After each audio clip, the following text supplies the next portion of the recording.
Hello everyone, pharmacy classes में आप सभी का स्वागत है। आज मैं आपके लिए लेके आया हूँ उसका नेक्स्ट लेक्चर, जो आपका ये लास्ट जो है लेक्चर भी होगा। इसके बाद ये जो है पैकेजिंग मटेरियल वाला जो टॉपिक है आपका पूरी तरीके से कंप्लीट हो जाएगा। ठीक है, उसके बाद हम चैप्टर 3 को जो है शुरू करेंगे इसमें फार्मास्यूटिक्स में। तो फार्मास्यूटिक्स में मैंने आपके 2 चैप्टर जो है कंप्लीट करवा दिए हैं इस वीडियो को लगा के।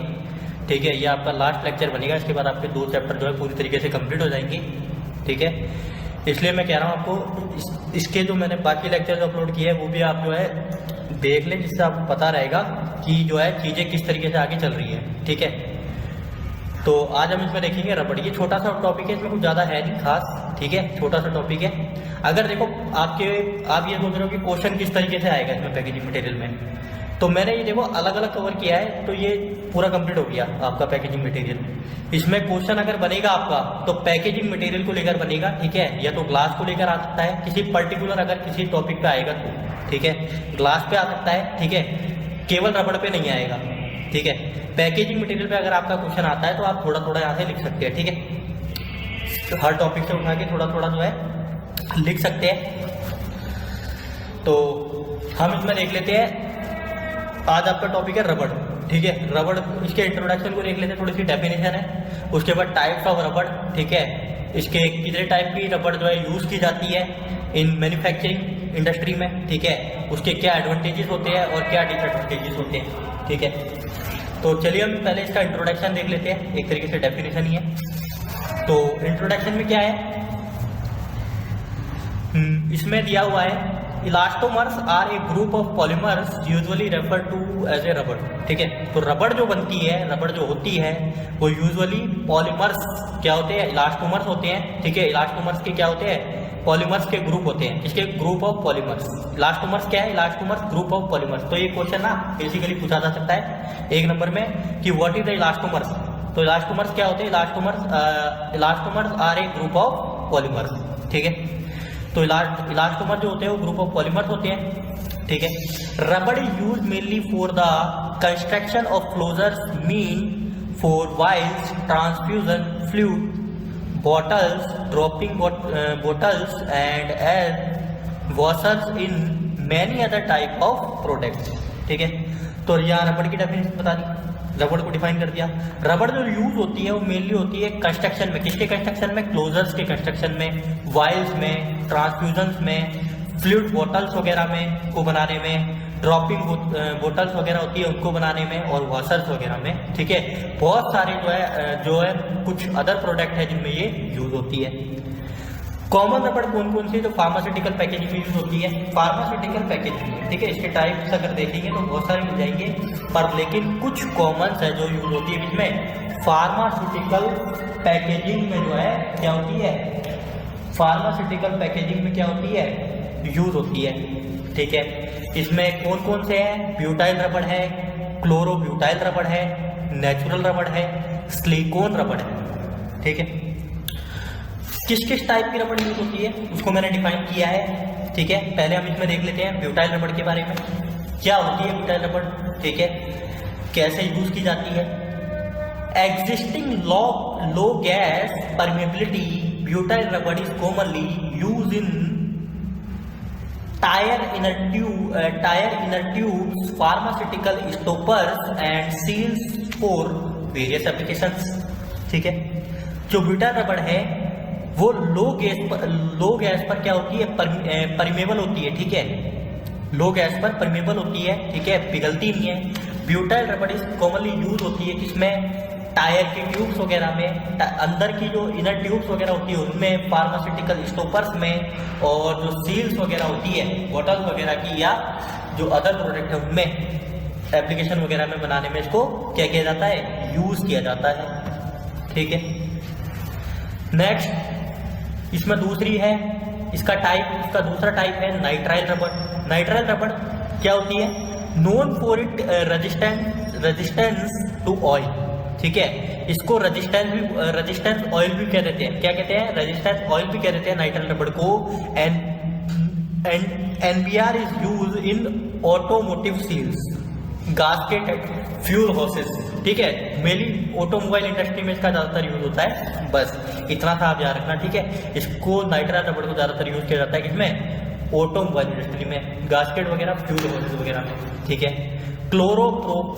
क्लोरोप्रेन रबड़, क्लोरोप्रेन रबड़ ये इसका तीसरा टाइप है। ये रेजिस्टेंट होती है resistant to weathering, ozone and flame. Neoprene is often use in gasket, houses and electrical insulation. जो इलेक्ट्रिकल के जो प्रोडक्ट वगैरह बनते हैं उसमें इसको यूज़ किया जाता है, ठीक है। ये रेजिस्टेंट होती है वेदरिंग से, ठीक है। ओजोन्स वगैरह जो गैसेज वगैरह जो होती है, ठीक है, उनसे ये क्या होती है, रेजिस्टेंट होती है। सिलिकॉन रबड़ को हम हाई टेम्परेचर रेजिस्टेंस या फ्लेक्सिबिलिटी, हाई टेम्प रेजिस्टेंट रबड़ भी बोलते हैं, ठीक है। फ्लेक्सिबल होती है, ठीक है, किसी भी आकार में ये मुड़ जाती है, ठीक है। इसको किसी भी शेप में जो है इसको फ्लेक्सिबल किया जा सकता है। फ्लेक्सिबल मतलब जिस तरीके से उसको आप ढालोगे उसी तरीके से वो क्या हो जाएगी, अपना शेप बदल देगी, तो वो क्या होती है, फ्लेक्सिबल होती है। पिचकाओगे तो पिचक जाएगी, वापस अपने शेप में आ जाएगी, ठीक है। तो silicone rubber known as high temperature resistance and flexibility, ये मैंने बता दिया। Silicone rubber is use in medical devices, को मेडिकल डिवाइसेस में यूज किया जाता है। कुकिंग यूटेंसिल्स, ऑटोमोटिव एप्लीकेशन वगैरह में भी इसका यूज होता है, ठीक है। क्या है इसके एडवांटेजेस एंड डिसएडवांटेजेस ऑफ रबड़, मैंने आपको क्या बताया, इंट्रोडक्शन बताया, ठीक है। उसके बाद फार्मास्यूटिकल पैकेजिंग में कितने टाइप के रबड़ का यूज किया जाता है वो मैंने आपको बताया। इन फार्मास्यूटिकल पैकेजिंग की बात कर रहे हैं, ठीक है, क्योंकि हमारे टॉपिक में यही दिया हुआ है। तो बाकी कुछ हमें इसमें जो है नहीं लेना है, ठीक है। इसमें और भी टाइप होते हैं, उससे हमें कोई मतलब नहीं है। उसके बाद एडवांटेज और डिसएडवांटेज ऑफ रबड़, क्या एडवांटेज और डिसएडवांटेज है रबड़ के, ठीक है, उसको लेकर ये मैं आपको बताऊंगा, ठीक है। इसमें क्या है, ब्यूटाइल रबड़, तो पहला ही टाइप देखा था हमने ब्यूटाइल रबड़, ये मैंने आपको बता दिया ब्यूटाइल रबड़ क्या होती है, ठीक है। इसका एडवांटेज क्या है, एडवांटेजेस क्या है, परमिबिलिटी टू वाटर वेपर, ठीक है। वाटर वेपर जो होते हैं, ठीक है, वाटर वेपर से परमिबल होती है। Water absorption is very low, water को एब्जॉर्ब नहीं करती है, बहुत कम करती है, अगर करती भी है तो, ठीक है, बहुत कम करती है। They are relatively cheaper compare to other synthetic rubber. Other synthetic rubber से क्या होती है, चीपर होती है, ठीक है, कम होती है अगर कंपेयर करें तो अदर सिंथेटिक रबड़ से। डिसएडवांटेज क्या है, slow decomposition takes place above 130 degree Celsius पर ये क्या हो जाती है, इसका स्लो डिकम्पोजिशन होता है, ठीक है। धीरे धीरे क्या होती है, डिकम्पोज होती है स्लो तरीके से। Oils and solvent resistant is not very good, ठीक है। ऑयल और सोलवेंट में ये जो है ज़्यादा जो है अच्छी तरीके से रेजिस्टेंट नहीं होती है, ठीक है। उसके बाद इसका एडवांटेज दूसरी कैटेगरी क्या है इसमें, नाइट्राइल रबड़।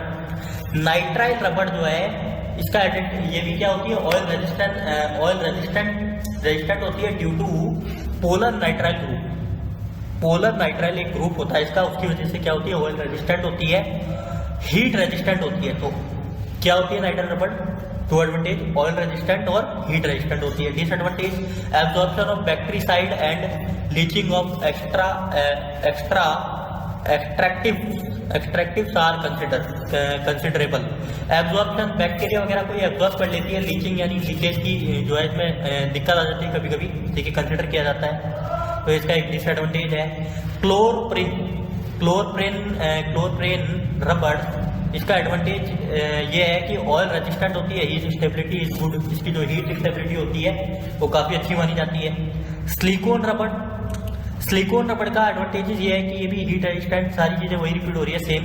तो मेन चीज़ जो है, अगर आप भूल भी जाते हैं एग्जाम में, बाई चांस अगर आपसे पूछा जाता है कि write down the short note of रबड़ मटेरियल, तो आप इसमें जब इसके एडवांटेज या डिसएडवांटेज लिखेंगे तो कॉमन से एक ही लिख सकते हैं कि ऑयल रेजिस्टेंस या हीट रेजिस्टेंस, तो ये कॉमन वर्ड है जो यूज हो रहा है इसमें, ठीक है, बता दिया। एक्सट्रीमली लो एब्जॉर्प्शन, इसका एक्सट्रीमली क्या होता है, लो एब्जॉर्प्शन होता है extremely, and permeability of water, water से परमिबल, परमिबिलिटी क्या होती है इसकी, कम होती है, ठीक है, वाटर की। एक्सलेंट एजिंग करेक्टरिस्टिक्स, अच्छी होती है। वेरी एक्सपेंसिव होती है, ज़्यादा महंगी पड़ती है, इसका एक डिसएडवांटेज ये है, ठीक है। सिलिकॉन रबड़ जो होती है वो ज़्यादा महंगी पड़ती है, ठीक है। तो सिलिकॉन रबड़ देखिए ना, जिसके वो बनते हैं पैड वगैरह, कूल पैक वगैरह जो आते हैं, उसमें ज़्यादातर इसका यूज, उसको बनाने में इसको यूज़ किया जाता है, ठीक है, सिलिकॉन पैड वगैरह जो आते हैं। तो ये आपका टॉपिक जो है कंप्लीट हो गया, चैप्टर 2 आपका पूरी तरीके से कंप्लीट हुआ, ठीक है। मैं आपको इसकी पीडीएफ अवेलेबल करवा दूंगा, कमेंट बॉक्स में आप मुझे मैसेज कर देना, ठीक है। तो ये टॉपिक आपका पूरा हुआ। आप चैनल को है ना लाइक और सब्सक्राइब भी करिएगा, ठीक है, जिससे ये है ना कि आपको जो वीडियो आती रहेगी ना मेरी, तो आपको कंटिन्यू मिलती रहेगी, क्योंकि मैं आपका है ना पूरा फर्स्ट ईयर और सेकंड ईयर दोनों पूरा कोर्स जो है ना फ्री ऑफ कॉस्ट कंप्लीट करवाऊंगा, ना कोई चार्ज होगा ना कुछ, ठीक है। बाकी आप देख सकते हैं बाकी जो चैनल है या बाकी जो है वो चार्ज करते हैं, पर हम कोई चार्ज नहीं करते, ठीक है। तो आप चैनल को लाइक और सब्सक्राइब भी करिएगा।